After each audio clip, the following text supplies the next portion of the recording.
Listen to what God said to Joshua in Joshua chapter 1, verse 7. One of our pastors brought this up, and you know they're hearing the Lord because that's what I'm hearing too. Joshua chapter 1, verse 7 says, God's saying to Joshua, he says, only be strong and very courageous, that you may observe to do according to all the law which Moses my servant commanded you. Do not turn from it to the right hand or to the left, that you may prosper wherever you go. God is saying, be strong, be courageous. For what? To do.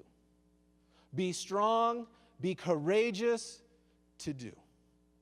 How many of you know not only are we to be careful to do it, in order to do it, we need to be strong and courageous. I'm telling you what I'm talking about today, it takes courage to do in your life. How many of you know it takes faith to stop doing what you're doing, to take time to seek the Lord? Did you know that takes faith? Because you have deadlines.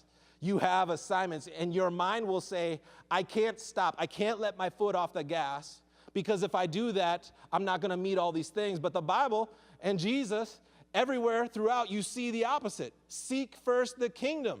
Seek me, and I will be found by you. Amen? And so it's the exact opposite in the word. And so here's God. He's talking to Joshua. He says, be strong. Be courageous to do. Listen, to get into a new groove, it is not easy and it is not natural. You're not just going to stumble upon it. The Lord shows us what to do, and then we need to have the courage and the faith to stop doing it how we were doing it.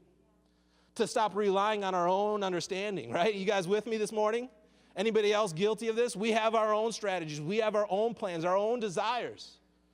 And God's saying, no, it's going to take strength and boldness, and you need to be careful to do it the way I'm saying to do it.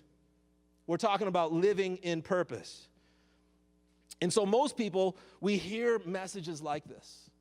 We'll hear things about, I should do this. I need to take time. I need to seek the Lord.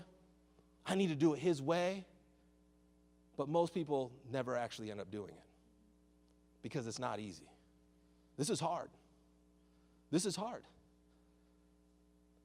because it will require something of you. It requires you to humble yourself, to admit to God, my way is not as good as yours. Amen? It's easy to stay in the groove you're in, but the Lord is calling us to something higher, to fulfill His plan for our life.